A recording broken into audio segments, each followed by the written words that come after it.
Now, we just heard a lot of data from John Cogan, who knows a lot more about the economics of healthcare, and I want to move from that discussion into what we do now about healthcare reform, because right now, more than ever, we're supposed to trust the government because Senator Sanders and colleagues are putting forward a single-payer healthcare system.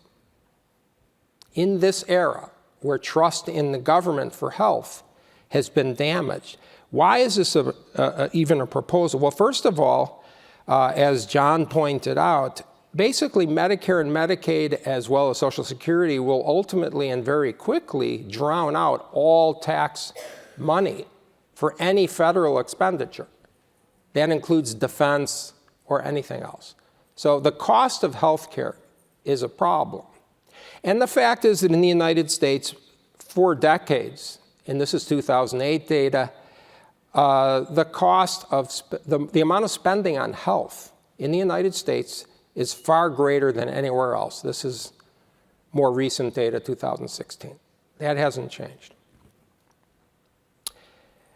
Because of those, the Affordable Care Act was instituted, or so-called Obamacare.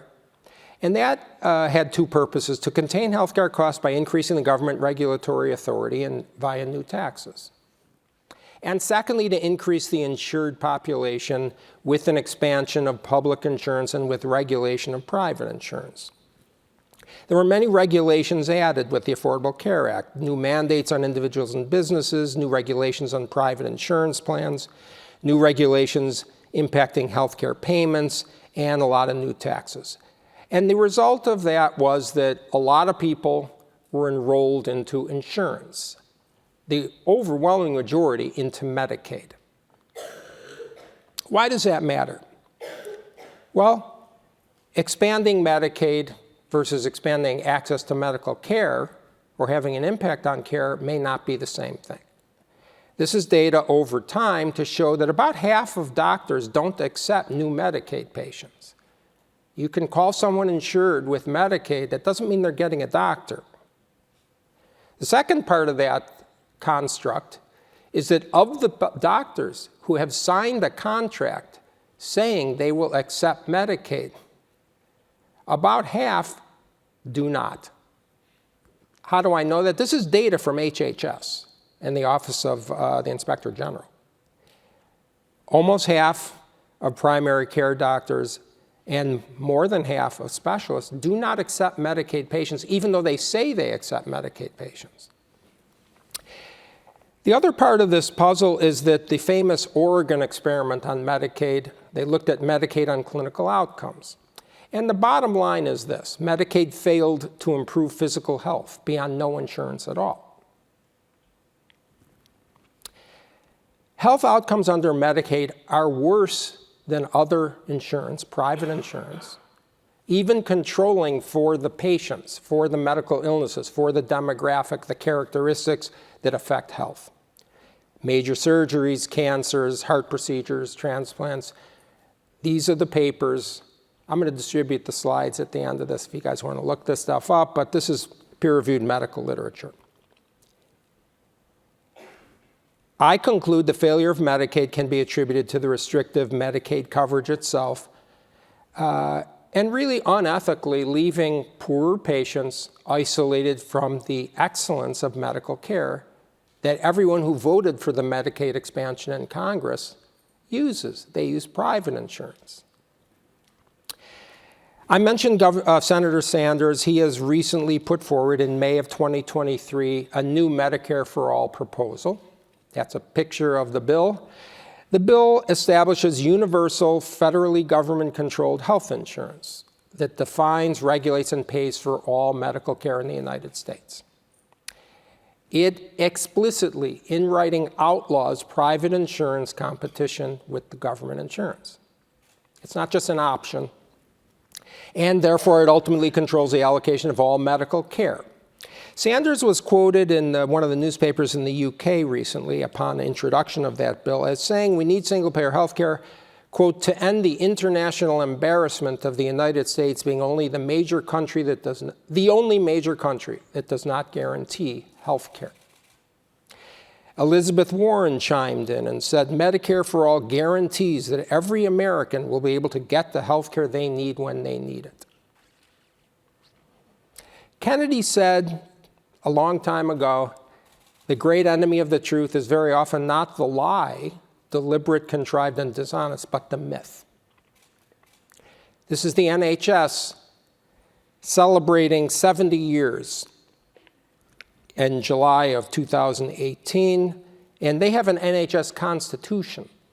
And in that NHS constitution in the UK, they say you have the right to receive NHS services, medical services, free of charge.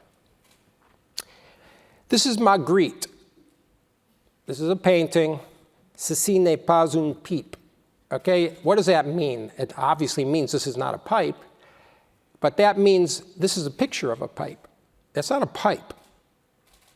When you say somebody has insurance or a constitution that says you get health care and you get health care for free, that's not the health care. That's a simple statement or a promise. I showed the costs per country of health expenditures. How do these countries spend less on health care? How does single-payer health care spend less? They hold down health care usage. And I'm going to show you the data on that. This is Canada. How do you stop somebody from seeing a doctor? You make them wait. The average time, median, in Canada to see a doctor, after you've seen the first doctor, which took weeks to see the GP, and then in their system you have to have him recommend you to see the doctor that's appropriate, the average wait is 27.4 weeks at the bottom on the right. Gynecology, 32 weeks. This is to get your first treatment. If you just want to see the gynecologist, it's 15.7 weeks. We're talking weeks here. And then another 16.4 weeks to start treatment. General surgery, 9.5 weeks to see the surgeon, 10.3 weeks to get the surgery. Brain surgery, 45.7 weeks to see the neurosurgeon. And then another 13 weeks to get the surgery. That's 58.9 weeks to get your brain surgery. And on and on. Well, how does that compare in the US? This data was met with outrage by the New York Times when it first came out back in 2014, which they surveyed waiting times to see the doctor, to see the specialist, for the lowest priority. Okay, either normal checkup or something very, very minimal. These are not super sick people where you would be expedited. And this ranged from 2.1 weeks to 4.1 weeks to see the doctor in the US. These specific areas I'm going to compare to Canada.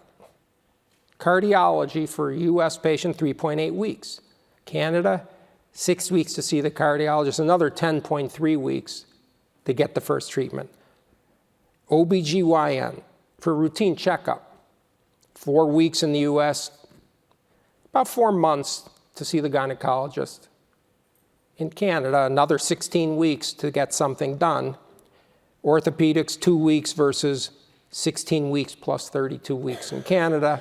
Family practice, 3 weeks versus 9.2 weeks plus 9.6 weeks.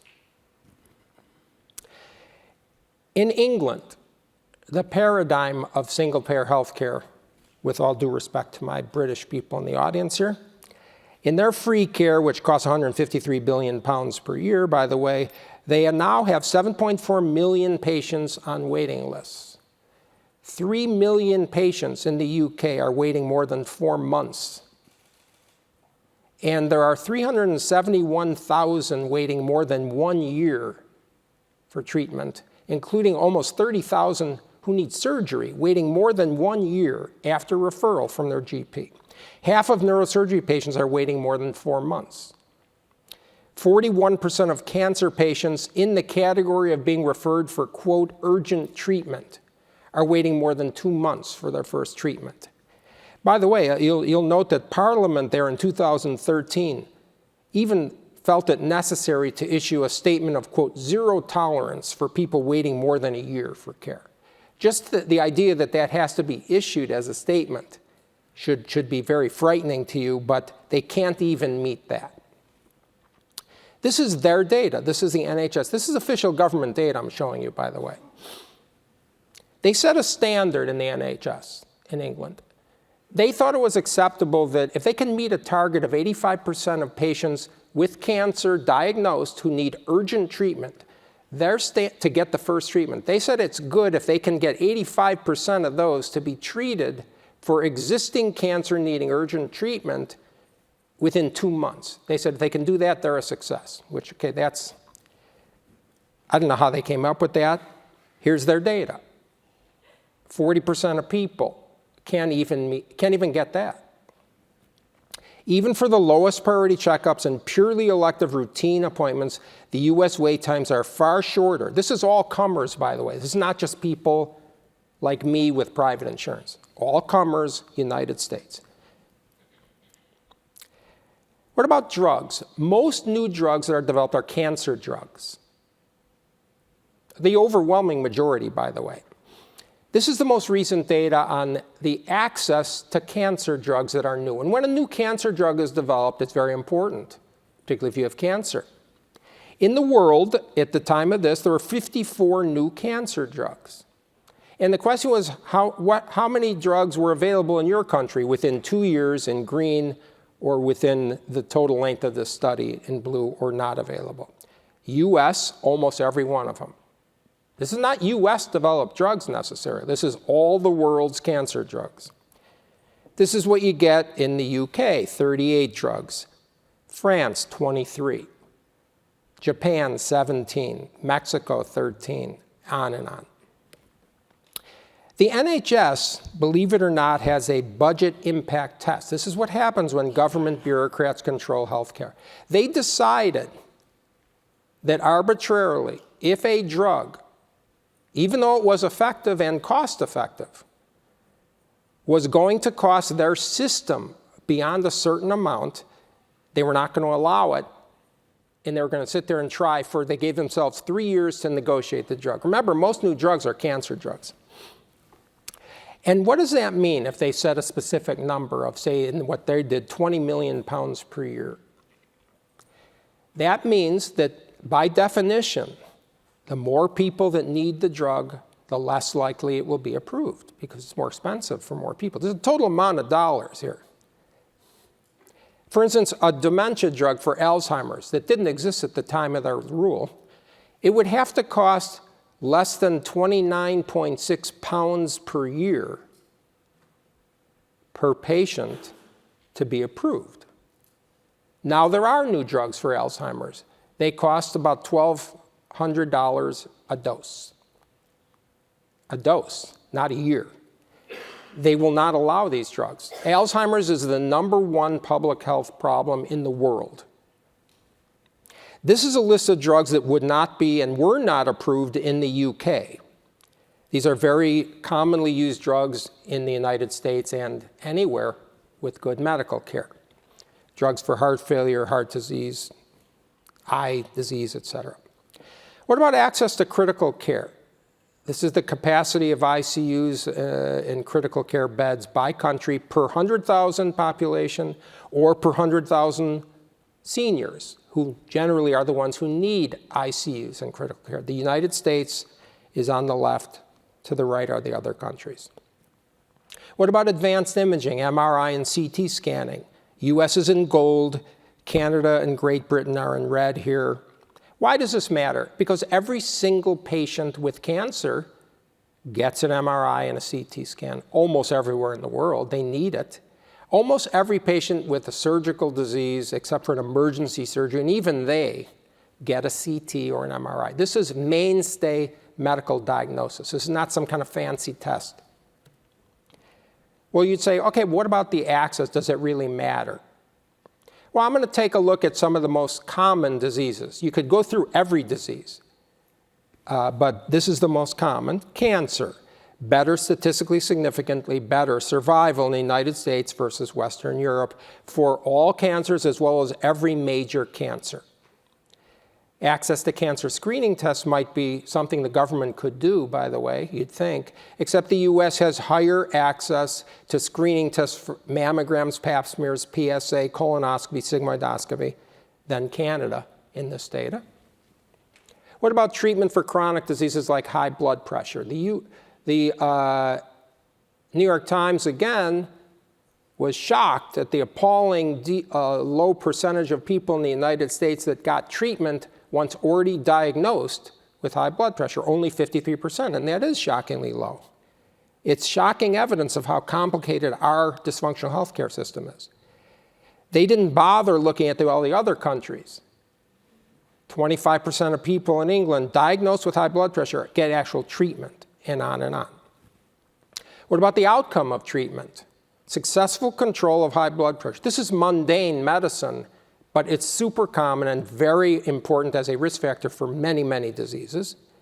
The United States has the best control of high blood pressure, and the OECD was forced to say the US has the most diagnosed high blood pressure and also the fewest people with measured high levels after treatment. That's just simple, good medicine. You have to ask yourself, would Medicare for all under the Sanders proposal change today's Medicare or impact access to medical care? This is background knowledge. The payment for medical care in the United States by Medicare and Medicaid programs is not just far lower than private care. It's below cost. This continued. This is the most recent data I have, but it's no different. There's a huge underpayment of government insurance for medical care. Not just underpayment to private insurance, compared to private insurance, below cost. 60% of what private insurance pays and 60–80% for a doctor's visits. This is a projection to 2090 from the government that shows the payment for Medicare and Medicaid versus private insurance down way below private insurance till 2090. When you replace private insurance, Medicare for all, by definition, will cut payments by more than 40% to hospitals and 30% to doctors now treating patients. I'm not here to protect incomes for doctors and hospitals. This is the point. This is the CMS itself saying this. By 2040, approximately half of hospitals, 2/3 of skilled nursing facilities, and over 80% of home health agencies lose money per patient. That's current system. That's not talking about getting rid of the supplementary payments from private insurance. The access and quality of medical care in America depends on higher payments from private insurance if you want to keep it the same level. There's something also interesting that no one talks about. Only 20% of people on Medicare rely solely on Medicare. 78% supplement their care with private insurance. This is the most recent data to show you the source. You have to ask yourself, why would 80% of seniors on Medicare choose to pay for private insurance to supplement or replace traditional Medicare if pure Medicare was so satisfactory? This is the grand irony. The single-payer systems pay with their taxpayer-collected money for private insurance and private medical care. NHS England now pays for private care up 27% in 2 years. About half of hip and knee replacements are paid for by the NHS to go to private doctors because they can't deliver the care. 50% of the total NHS budget increases go for private care. About half of Brits earning more than £50,000 a year buy private insurance in addition to paying their taxes for their NHS. Sweden has privatized a lot of their medical system and pays for private care, including for drugs, pharmacies, and nursing care. Denmark pays for private care even outside the country. If you can't get care within a certain amount of time, Denmark will pay you to go to a private hospital, even if it means going outside Denmark. The governments of England, Finland, Ireland, Italy, the Netherlands, Norway, Spain, Sweden, and Denmark all now spend taxpayer money on private care to solve their failures. These are the facts. The American healthcare is the gold standard of excellence for the world, based on the data, not on surveys asking people opinions. They have the best survivals from cancer, the best access to treatment, the best treatment outcomes for the serious chronic diseases, the most frequent usage of screening tests, the fastest access to new drugs, the best access to safer, more accurate diagnostic technology, the quickest access to life-changing surgeries, the fastest access to specialists, and the U.S. is the #1 source of the world's leading innovations in healthcare by every possible metric. I wrote that book that compiles a lot of the data, if you want to get it, to see the sources. If the U.S. healthcare is so good, why would anybody want to reform the system? Well, first of all, the government plans are unsustainable. I just mentioned that. The demographic realities are very important in healthcare specifically. Somebody asked a question about this. We don't just live longer, but we live longer and get diseases when we're living longer.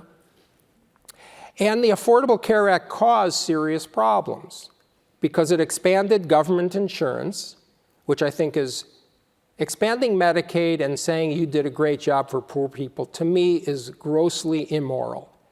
There's not a single congressman who would accept Medicaid for their family, not one. And the second part is that the new regulations caused higher premiums and consolidation, reducing competition and choice. There's basically two models on how to fix healthcare.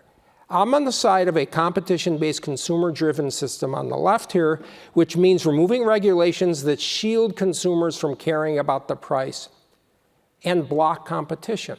Healthcare is the only good or service that we use and then only later get a bill for it. We have no idea what it's going to cost. So you guys probably aren't old enough to be sick, but when you use a hospital, you get the bill later. You don't know what it costs. And frankly, you don't care because of the third-party, very, very high percentage of payment somebody else is paying, quote unquote. My view is the primary point of health reform is to increase access to high-quality care, not to say people are insured. The competition-based, consumer-driven model basically involves three steps. One, incentivize and equip patients to care about price and to seek value. And that means they need to be paying directly for their care. And there are ways to get that done without increasing their financial burden. Two, increase the supply of medical care. There are obstacles, monopolistic practices by doctors, and a complete lack of transparency. They control the market, and they don't want that to change. And three is reforming the tax code that is one of the biggest errors probably in all tax codes, which incentivizes more spending on health care. I'm not going to go through the detail of this because I don't have time, and I was warned to allow time for questions. So this is a book that I wrote, came out during COVID. You can get it for free. I told the people here to make sure everybody can get it for free. It's a very detailed, concise plan that I advise presidential candidates to put forward. This is a very important quote, I think, one of the smartest things that one of the smartest people in policy ever said. One of the great mistakes is to judge policies and programs by their intentions rather than their results. And I think we're all well-meaning. I have no problem with the intent of people to design these programs. But I think we need to look at reality. It's been said here earlier this week by several people that reality matters, the evidence matters, not just wishful thinking. Now, I want to finish this with just some remarks that I give when I speak in college campuses. I think it's sort of a bigger picture than any single issue here. You know, I think one of the biggest things exposed by the COVID pandemic is that we all have to learn to be critical thinkers. We have a burden as individual citizens here to take it upon ourselves to look at the data, to understand the data, to read, and to make the best decisions for ourselves and our families. It's a free country. The era of accepting what so-called experts say simply based on their titles alone must be over. You don't delegate decision-making just because somebody has credentials. We should have all learned that now. The second big part of my message here is we have a disastrous void in courage in this country. C.S. Lewis said, courage is not simply one of the virtues, but the form of every virtue at the testing point. If our country is to survive, we need good people, individuals with integrity, and there are many, to rise up. What does that mean, rise up? Rise up means speak up. This is a free country. People fought for these freedoms. We are not just allowed, we are expected to speak up in a free society. We need you guys, your generation, to reinstate the moral backbone, the ethical compass of this country, the basic human civility of citizen to citizen. We cannot have a civil society if it's filled with people who refuse to listen to anyone with opposing views. We keep electing leaders, including several presidents in a row, who simply do not understand that after they are elected, they become leaders for everyone, even for those who did not vote for them. So I'm going to echo my colleague John Cogan in saying, okay, it's very difficult at times to be in public service, but it's very important.